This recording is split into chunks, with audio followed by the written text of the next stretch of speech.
All right. Hello and welcome to the Rat Nest Podcast, Season 2. This is my co-host, Jim. I'm Matt, and today we're talking to Geofrey Red. Hey. What's up, dude? What's up, dude? We're doing it now. We're doing it for real. Now this is like the real right. shit. Cool. The informalities of Rat Nest over here. Yeah. I So- never so tell you you were when saying- we're going to begin. So tell us about moving up to Seattle. Yeah, so I just I moved up here, followed my girlfriend at the time, and we ended up breaking that off, and I ended up loving Seattle and getting into the local food scene and just doing my thing with the art and the food and just getting immersed in the culture up here. Oh, yeah. And for anyone listening that doesn't realize what's going on, we just had this conversation 30 seconds ago and then started the episode and did that stupid intro and then had to say the same thing again. And Jim led no segue. It wasn't like, so today we're talking to you. He's like, so tell us about living in Seattle. I just go right back where we started, bro. I put a bookmark in it and went right With like back. no context. It's going to be like, what the fuck was that first question, dude? All right, that being said, Geofrey Red from Yarns and Noble. Yes, Oh, yeah. sir. Awesome yarn work, art. If you get a chance, go look at it on the Instagram, Yarns and Noble. Stuff is really cool. How'd you get into using art or yarn as an art medium? Well, back in the day when I kind of had the idea, I was working on origami mostly. This was probably around 2011. And that was something that I was just like really into as a kid. And I just like picked it back up in my sort of adult art career, just kind of like in my pastime. I was trying to think of some other things that I enjoyed doing when I was younger, that I could try to put a more like, hardcore spin on it or like take it more seriously. Like, when I was a kid, stuff that I would do that I didn't have access to just go to Home Depot and buy whatever I want, Yeah. So I was thinking about a geometry class and this little project we did where we, hammered nails in a circle. And then you go, from one to the other and you make sort of a little geometric shape inside of the circle. And I was just wondering if I could instead make an image out of that. And I just tried it with my dog's face and it looked like shit, but I was like, I could probably make it look better if I did it a couple more times and just kept going with it. And I've been doing it since 2011 at this point. Is That's that awesome. the first one you did? Is it the first one you did of your wiener dog's face? No, I had a pit bull at the time. Oh, shit. Okay. Yeah. And then I made the second one that immediately was like, I heard about a local art show and I made like a sugar skull with it. And that was the second piece. And then it was just like that sold. So it was like, whoa, cool. All right. Let's just keep going with this. Hell yeah. Yeah. I love the. Oh, go ahead. I was just going to say that's like a super quick, like instant gratification kind of artist moment where you create something and it's like, it might be on a deadline. You're like, I don't really know what's going to happen with this. Throw it up and it sells. And it's, yes, it feels so good. It's like the best feeling to like move a piece like that. Yeah, for sure. Very satisfying. And that feeling had to be compounded too, because it's kind of something new that you're not sure if it's going to take off. It's not like you're just painting canvases and they get to look and see if your style meets them. It's like a whole new medium that a lot of people probably had never seen either. Yeah. I mean, a lot of times you spend, I don't know how it goes with other artists, but for me, I spent a lot of time trying to figure out what is my style, Yeah. And I started coming up with this and doing it. And it actually took me a long time to realize, oh, this is my style. And that was like very satisfying too.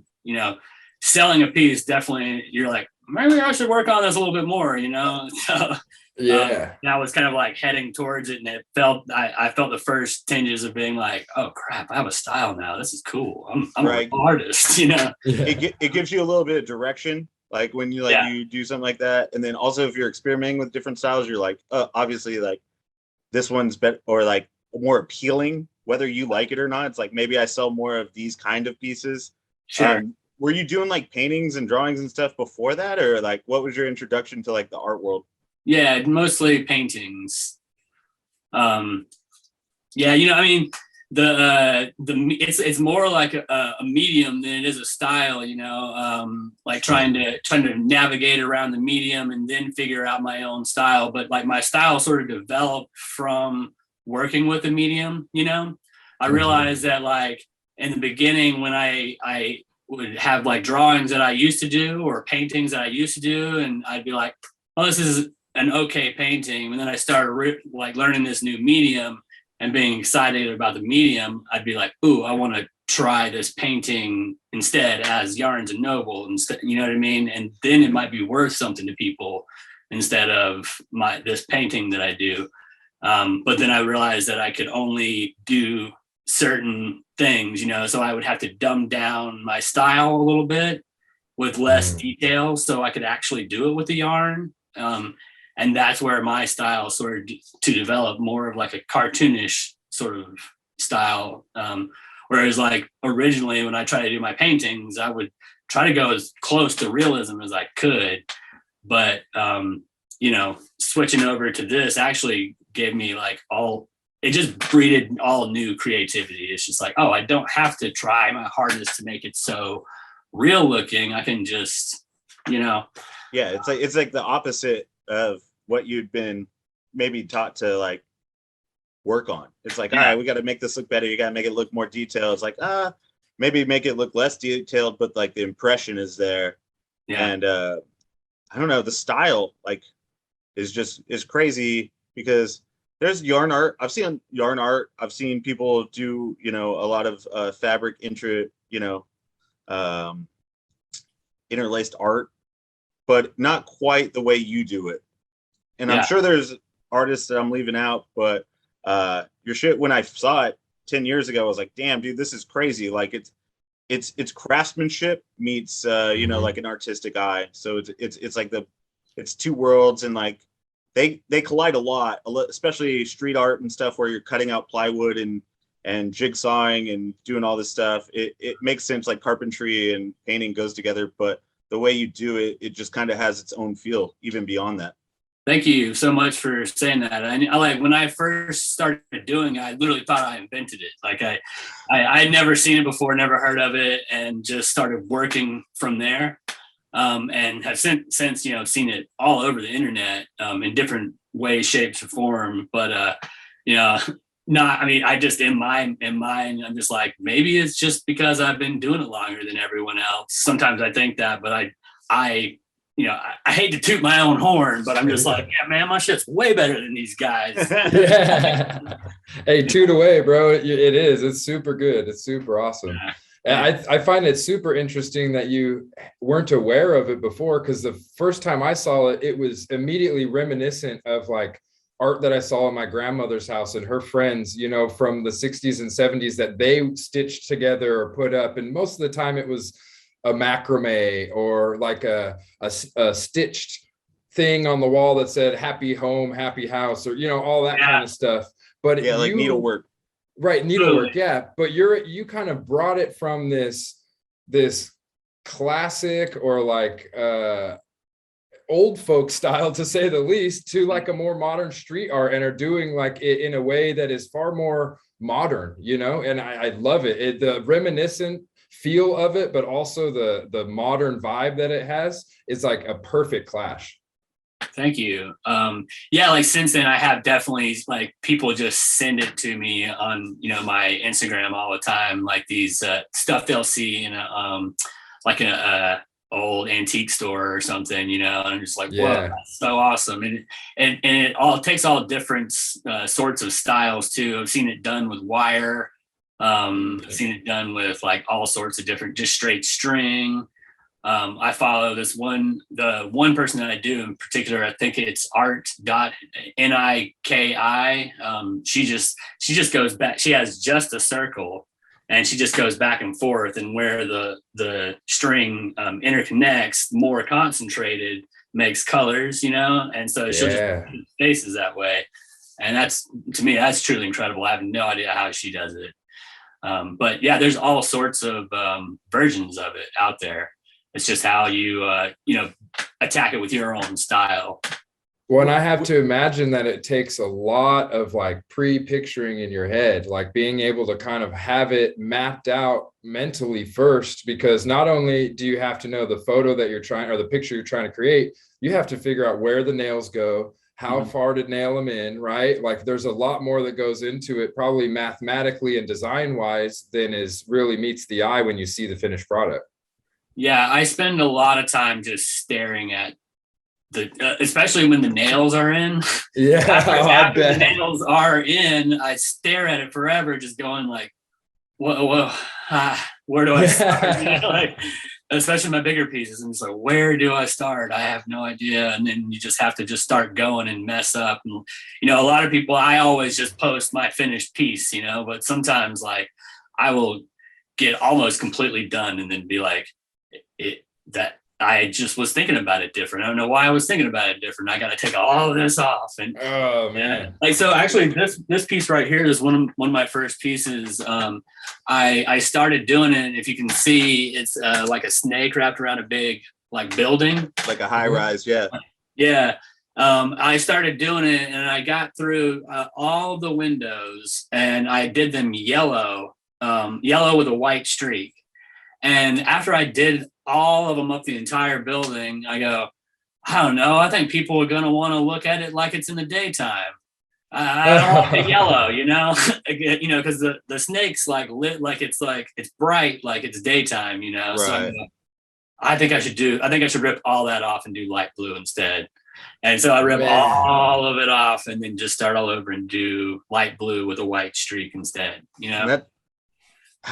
But that's not feasible. Like the more you work, obviously you don't do that, right? Like there's no time that you're just like, all right, I guess I fucked up. I'll just take all this off. Yeah. I mean, it's so not always. And actually that's like one of my first pieces. I just do a lot more thinking about it now. Like, and I'll go as far as to just completely do the colors in Photoshop beforehand. Right. And, like, yeah. Like just like a reference proof.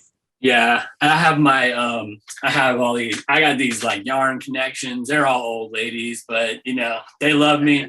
And I just be like, hey, I go to these like a couple of different spots, but it's my big spot is a place called Acorn Street here in Seattle. They just have this huge wall and it's just like starts at white and it's like gray, light gray, dark, and then yellow, you know, and then all the different shades. This whole wall is just like shades of colors, so I can just pick out whatever color I want. You know, they order more of it for me, or they come in these little sample packs. You know, so I can. It's funny. Detailed.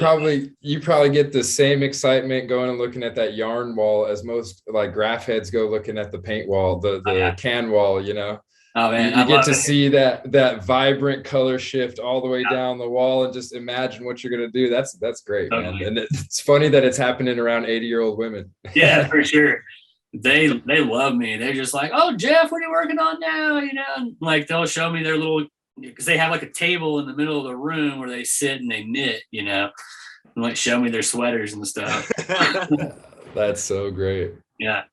Do you knit? Do you like do anything else with the yarn? You just do like the artwork? You don't even try to fuck with that, like crochet? No, I mean, I really would love to one day, and love to learn like macrame one day too. But like I just started from scratch with what I know, you know, and just like I just was like bought my first skein of yarn like with the idea in mind, you know. So like I have no idea how to do any other yarn stuff or people always want to talk to me about knitting, and I'm just like, I don't know. Dude, I think that makes it so much more unique too. You know, I honestly assumed we were going to get my mom was a super big knitter. Like I've been doing this since I was a kid, and my grandma was a knitter. Okay. So there is some influence from childhood. Like I've heard so far, like never knit, didn't know what to do. Just grab some yarn. I would only say she was a knitter to the extent that I saw her make this one thing once, and it was like this little plaque, and it just said Jesus on it. And I was like, whoa, cool, grandma. Rat Nest fun fact, we do a little bit of research, and I have a source that says that you're from Georgia. So that did you grow up in Georgia? Your grandma from Georgia? Yeah. So I mean, everyone knits, right? Like, yeah, a lot of people do. And then, like, she did make she used to knit blankets when she was younger, but she started to get arthritis and she stopped doing it. But she did make some pretty cool blankets too. My grandma from Oklahoma, we have a bunch of quilts from her, and she can't do it anymore. She's like 90 years old, and her hands just like gave out. But we have so many cool ass blankets that she just like did in her spare retirement time, just cutting and sewing. Man, it's a trip. It's such a craft, and it's so beautiful. Yeah, we cherish those blankets. We have them in like this little like chest sort of thing. Keep them all folded up in there. Yeah. Heck yeah. That's Probably rad. terrible.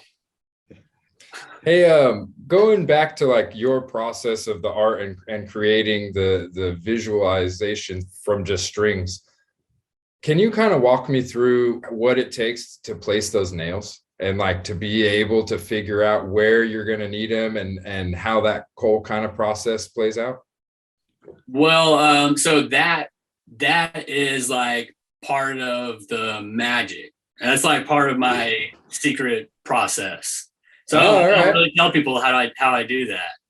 All right, enough said. But you know, I will say that I draw the drawing many times before I do it to make sure I know exactly what's going on with it, and I know that I'm not going to be putting myself in and getting myself in a pickle. I will explain. So when I'm hammering it, okay, so I'll tell you this: when I'm hammering it, when I'm hammering the trick, one of the main tricks is you have to work and look at it like how an old school printer, or probably actually how all printers work. You have to be able to go like this as you go, or like this as you go down the image, instead of drawing it like lines. You know, like if you're gonna have a line, you would just go one right here, one right here, one right here, but you might have some over here. And the reason why I do that is because when hammering with these tiny nails, when you start to actually try to draw the thing with your hand, you end up having spots where you can't get your little fingers in there and put these little tiny nails, and you'll work yourself into little situations where you're like, I gotta hold it with some pliers and try to hammer it like that, which is super hard. You've already divulged too much. Like, we don't want the secret mix, bro. All right. Inquiring minds want to know, but keep it a secret, dude. No, but that honestly, that's where I'll throw that. I'll throw you guys a bone if you want to get started. All right, exclusive your own pet portrait. Next week, catch your rat nest yarn art. I'll be coming out with originals. I learned the secret. I know how to do it now. No, that's super cool, and that actually does give quite a bit of insight into kind of the learning curve that you had to go through in order to create, like from the first piece that you're saying in the back all the way to the stuff. I mean, I saw on your Instagram that 3-frame tiger that's like above a couch there. Like, dude, that thing was incredible. Like, not that only took 3 months to make.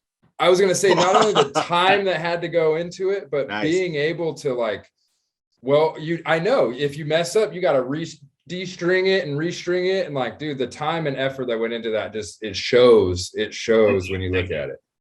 I would say it took me 3 months, but also like I always just like refused to be a starving artist, so I always work in a kitchen.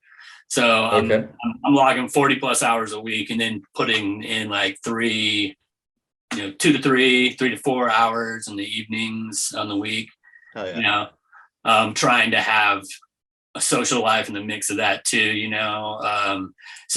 but 3 months is like when I'm into a project, it's like all I want to do, and I'll set it up in front of the TV. If I'm like, oh, I gotta watch this show, like, I'm like setting it up in front of the TV, or I'm going out fucking binge watch Lost. I love Lost. I was actually thinking about rewatching that right now. That's a good one. It's so bad, dude. It's so bad. So bad, so good. Terrible ending, but it's the journey. Yeah. No, seriously, it's a guilty pleasure. It's like Saved by the Bell. I'm like, this isn't gonna get anywhere, but I love it. Yeah. So did I see online that you're starting to do pet portraits again? Yeah. I'm trying to sort of get this other business started that I'm working on, Big Footlongs. I don't know if you guys are familiar with that. No, let's talk about that actually. Yeah, Okay. Chili dog spot. What's going on with that? So what it is a Bigfoot themed footlong hot dog joint. All of the art would be I'm creating all the art. There are pieces about this big with the illustration of the name of the dog and what the dog actually looks like. Oh, okay. Yeah, so I've always even from the beginning of doing this, I thought, man, it would be so cool if I could create a restaurant's full branding interior menu yeah. out of Yarns and Noble, just the typography, all the words, the ingredients, the prices. I want to do everything. And I started reaching out to different restaurants and trying to make it happen for many years. And I just the idea for Big Footlongs just popped into my head one day, and I was just like, holy shit, I gotta do whatever I can do to make all of it. It was just this pure just blast of inspiration immediately, where I was like, I'm never gonna have enough time to even do all of these ideas that I have immediately right now. Yeah. From having funny names to the focaccia, Sasquatchia, the nice. I have the thankful Frankful, footlong Seattle dogs, the regular Seattle Sasquatch, just cool names and illustrations. And what neighborhood in Seattle is this going up at? Where's this place at? So right now I just I did my first pop-up. I'm calling them sightings instead of pop-up, but nice. I did my sighting at this local bar literally the week before Corona hit. And that just immediately I had planned for about 2 years just getting all the art ready, and in my spare time while making pet portraits, while doing other pieces. But just I had this little project over here, which is something I always do for creativity in myself, is I always have 2 different projects going, because I find that it helps me to completely focus on one thing when it's time. It'll make that other thing just elevate if I just take my brain off of it for just a little while. And so I'll usually do that. I'll have 2 projects going on. But yeah, I just would work on, I'd be like, okay, I have this idea, the Italian chili cheese with bolognese and Parmesan, and it's a footlong version of it. So I'm going to make that. I'm going to do what I know first, because I don't know how to run a restaurant. So first thing I know how to do is come up with ideas and make art. So I just started doing all that, coming up with all the ideas, making all the art, doing all these drawings for a menu.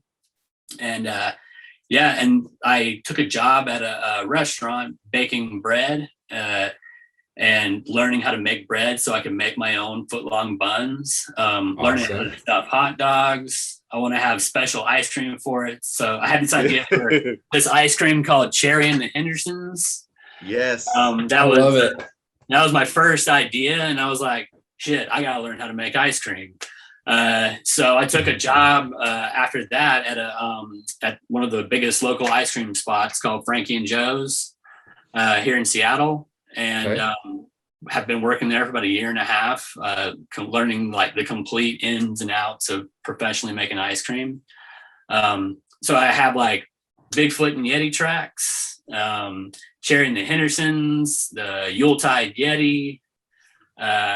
Let's go, dude. Yeah, keep it up. 2 or 3 other ice cream ideas coming out. And I'm at this point now, back to your original question, hey, you've been really kicking up the pet portraits and bringing them back. And the reason I'm doing that was because I felt like I was at a good part in my life where I could make products for Big Footlongs and sell hot dogs, because I've had a few successful pop-ups. and I can bring pet portraits back for a supplemental income and not have to worry so much about working on the weekly and making footlongs and having a service every single night. So bringing the pet portraits back to try to be able to have more free time in my life to focus on big footlongs. Right on. It sounds like a really cool idea, man. I like that pretty much everything is driven from like the idea or the creative standpoint. It sounds like you come up with the name first and then make something fit with it. I like that you noticed that. It's like I just think like in my mind all the time, I'm just like, what's the silliest name you can think of for something? And then I want to branch from there. I don't know why I do that, but I do that all the time. Yo, that's like 90% of the battle though, is coming up with the idea and the name. And once you have those things, it kind of directs you right where it needs to go, Totally. It was really weird because like I started working in restaurants like 6 years ago, and I started coming up with these funny names for restaurants. And this is kind of like to bring it back around to big footlongs and how creativity works. I had this funny idea to make this. Basically, it's mango sticky rice, but in the form of a sushi roll. So it's like, and call it frushi. And it's like I always just say it in a restaurant to my like coworkers just to make them laugh, and like it was like that would never be a thing, but I'm sitting there in my kitchen like a few weeks ago, and I'm just like, I don't know, I'm just like eating like apples and peanut butter or something, just like staring out the window, like, and I was just like, I don't know why, it was like a beam, it just shot in my head, and I was like, frushi by the foot. Do a footlong version of it and call it frushi by the foot. I mean, it just like, I like almost dropped my apples and peanut butter. I was like, Jesus, that's a good idea. It's crazy how but like, it's like I was saying, like, if you can just take your mind off of something, like for some reason, it just seems like, or if you can think or have multiple projects and just have ideas. And the other thing is you got to get those ideas out eventually, or progress begets progress. Like, if you keep on if you keep these ideas, right, do them, you got to get them and you got to do them and get them out there. And you're going to find that you're going to come up with even more creative stuff after you get those projects done. That's my biggest hurdle, is like, just stop worrying about whatever I was worrying about, like that project, that painting, whatever, that illustration. It's like, all right, if I get back to it, it's like did you skateboard when you were a kid? No, I mean, this might be, you were talking about editing stuff out, but I rollerbladed. I knew you were fast, Steve. Played around my little town. No, I rollerbladed too when I was 6.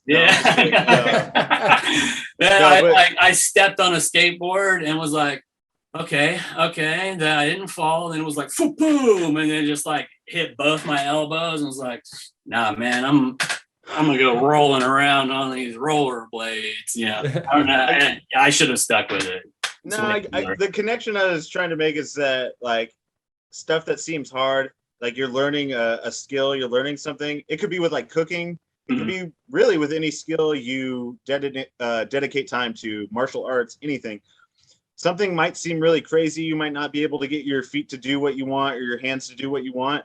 And that next time going back to it after taking a step away from it, it comes to you more naturally, and that muscle memory kind of steps in. Yeah. And like the more you work at something, that the more natural it becomes, right? So it's like the same with any kind of art, painting, drawing, sketching, sculpting, especially, is like getting the feel for that. And that seems like right up there is like, that's what I meant by like skateboarding, I guess, because it's like, no, skateboarding is a perfect analogy for that, really. I didn't stick with it, but you see videos and it's inspiring, like just hurtling towards like a rail and then just like smashing super hard, but like still getting back up and still going towards it until you finally get it. That must be super satisfying. Yeah. And it's the aggravation, but like I'm telling you right now, the art aggravation of fucking up a piece that you've been working on, that you're like, oh, it's just, you don't even want to, it's like unreconcilable. Like you can't get it back. It's pen and ink or something that you're doing, and it kind of ruins the whole thing, is more frustrating than anything physical I've ever encountered. Oh yeah, for sure. I gotta say, mad props, kudos, whatever to you for having this idea, and rather than going, oh well, I want to do the art side of it, I'll go find someone that can cook, or someone that knows how to run a restaurant. You're like, no, I'm gonna go learn. I'm gonna get a job at a restaurant. I'm gonna get a job at a creamery. Like you're doing it on your own, not making yourself rely on other people. And that is one of the biggest hurdles in art, is making anything, is having to rely on other people. So mad props for you being like, I have this idea, I'm just going to go learn how to do it myself rather than make this guy do it or whatever. Yeah, I mean, totally. I was like, man, the way I look at things is like, you live 100, probably like 100 years, like you're gonna have some time on your free time, and like, you might as well pick something, try to like actually spend some time in it. Like, and I could just like pick up pottery, next year, and spend the next, until I'm 60 working on it, and end up being like really, it's like there's all these possibilities. Like you could just spend some time on something, right? You could be really good at it. You just have to start. Like from a Southern quote that my stepdad would always tell me, ain't nothing to it but to do it. Like that's you right. just got to start. And especially, you might never have zero drawing skills, but in 20 years, you could be really, really good, I feel like I end up saying this almost every episode. Like that is the common theme of every artist that we interview. It's like, just try. You just got to do it. You're never going to get anywhere if you don't try and don't do it and don't let yourself fail, like just do it. Yeah. And, people will just, especially if you try to like, if you're an artist and you're like on the verge and you think you're like really good and you want to like take it seriously, like don't listen to what like some people view what a real job should be. If you're passionate about it and you think you can do it, like if you keep working really hard, like I know in my heart that eventually I will break through and become like this great artist or a chef or whatever, but you just gotta know that, and like just know that you're good, that you could be good, and you just have to work hard. Yeah, you're your own worst enemy in that sense. It's like the only person keeping back from anything is yourself. Mm-hmm. Fucking dedicate time every day, and day after day you'll get better at it. If you just put pen to paper or whatever, yarn to nail every fucking day. Yeah, like 10 a years little makes bit every day. You know what? Yeah. Just chisel away at it, learn a new language, whatever, Yeah. It's like if you want to go back to school, like it all adds up. Yeah, for sure. But, pick something. Don't just like watch TV all the time, That's me, dude. I was like, oh man, I don't know why I even just said that, because I love TV. Watch so much TV. Pick something that you can do and still watch TV. Yeah. I've been trying to get better at like reading books and shit. Even if it's just like fiction. I actually like am a firm believer of like just audiobooks, and also spending some time with silence and your own thoughts. That's another thing that's really hard for me to sometimes do. It's like Donda just came out, and all this other, you just want to listen to music and be stimulated and listen to an audiobook. But sometimes it's really great to just sit there with the room completely silent and just think about stuff and reflect. I think that's some of the beauty in like nature too. And you're in Seattle, so you're surrounded by it. In Southern California, it's a little bit more of a city. Depending on where you live, kind of have to get out into the foothills at least to kind of experience some of that serene silence. Yeah. And then that's why you appreciate the nature. You're like, damn. Yeah, I lived in San Diego for 8 years. I definitely noticed the bench warmers hat. Yeah. Shout out Honky Kong. I know you have a Kong tat, right? You've got. Dude, I got like 7 Kong tats. Yeah, there you go. I love I that have guy. 2. I'm not in the 7 club. Yeah. I'm part of the That's 300 club. You ever heard Yo, of that? dude, shout out Honky Kong. I don't know if anyone listening to this will know or care, but that dude's a fucking awesome artist. Legend. I love that guy. He's a And fan. the If nicest you live dude. in San Diego, get a tattoo by him. It's going to be one of the best tattoos you've ever had. And he is a You're my- very nice dude. Yeah. Favorite tattoos, always fun to fucking talk to. Mhm. Doesn't have a heavy hand, won't fuck you up. Yeah. And it seems like they just heal really fast, which, I guess that's a part of being a good tattoo artist is, Yeah. And stay bright. Yeah, they do. Yeah. Yeah. That was your Honky Kong commercial. There you go, big Shout out bitch warmers. Honky Kong plug. Yeah. We're gonna have to get him on now if we're gonna talk about him like that. Yeah, sure. he ain't gonna do this podcast. He's big times now, man. He's Yeah. he's making shirts for Killer Mike and stuff.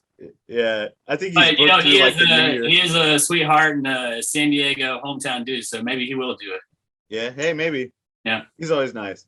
Yeah. His work is really good.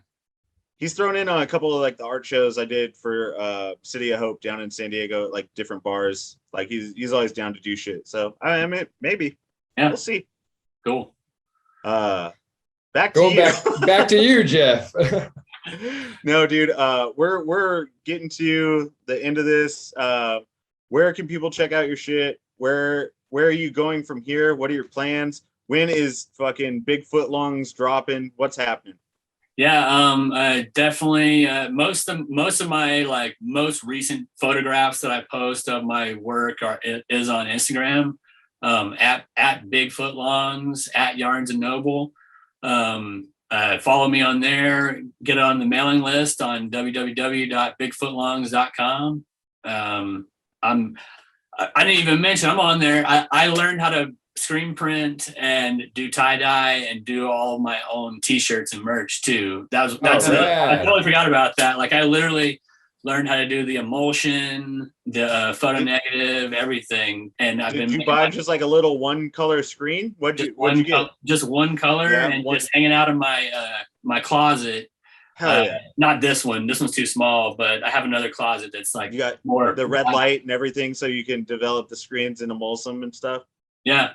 It is a nightmare, but try to do it just out of my house. And then like, I'll just put just a single, I have a piece of wood that I'll put in inside the shirt and screen print the single color image, but I'm not at the level where I'm like doing multiple colors yet, or even have any of the equipment for that. Wait, hold on.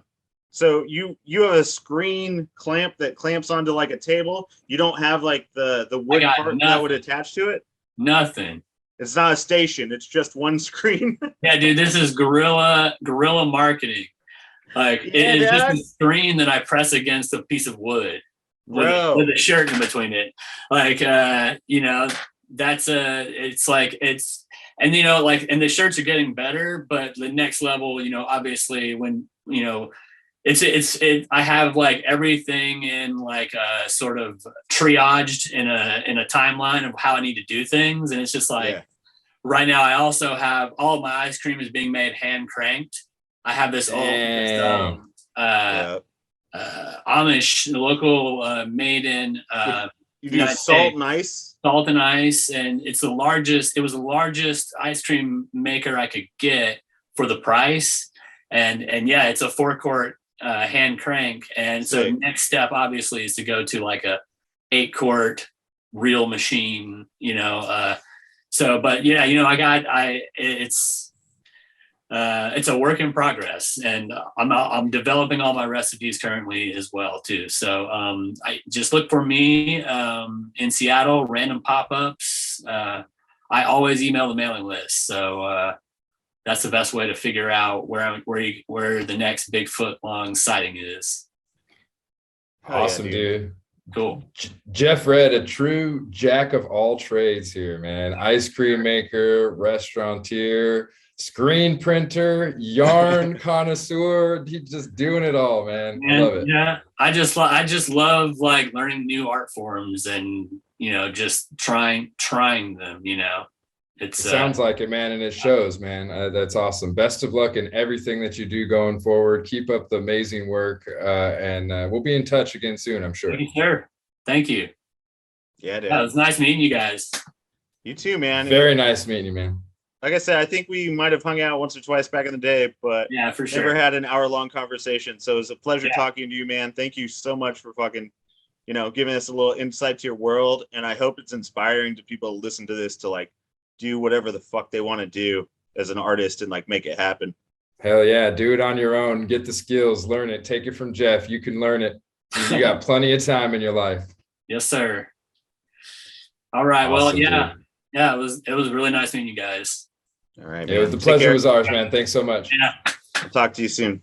Yep. All right. This has been another episode of the Rat Nest Podcast. You can catch us every week on YouTube, Apple, Google, Spotify, anywhere you get your podcasts. And if you want to check out any of the stickers, zines, prints, comics that we put out, go to ratneststickerco.com. See you next week. Jim? Bye.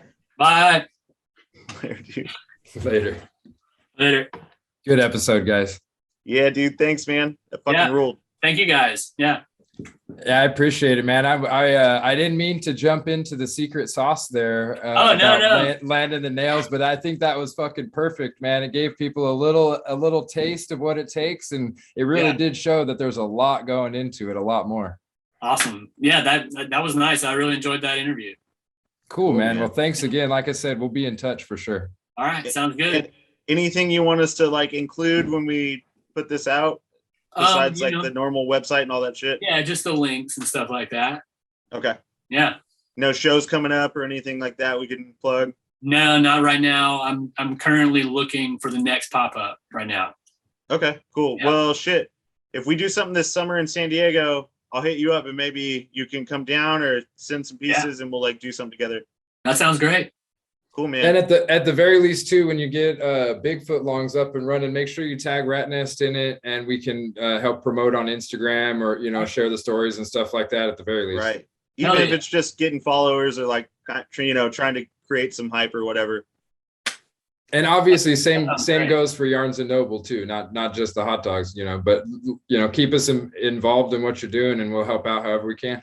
Yeah, for sure. If you guys have any like shows or whatever that you hear about, let me know. I'll definitely send a piece or two. I love being being a part of the San Diego like art scene. I mean, honestly, I enjoy the art scene in San Diego more than the art scene in Seattle. I just like the food scene in Seattle better, so it's but yeah, I mean, the San Diego art scene's always been super supportive of my art. Yeah, it's dude, like I said, it's a matter of just putting yourself out there, and like you meet these guys that like fucking Adam. It's like I never thought that I would just go get tattooed and be like a nice dude, and he was like a fucking someone I looked up to before I got tattooed by him, and he's just nice enough to be like, here's a couple pieces for your art show. Yeah. What? Yeah, for sure. That guy, he's cool, dude. I still look up to him. I'm like, man, his like work ethic is definitely amazing. Dude. Yeah, he doesn't stop. He always, yeah, dude.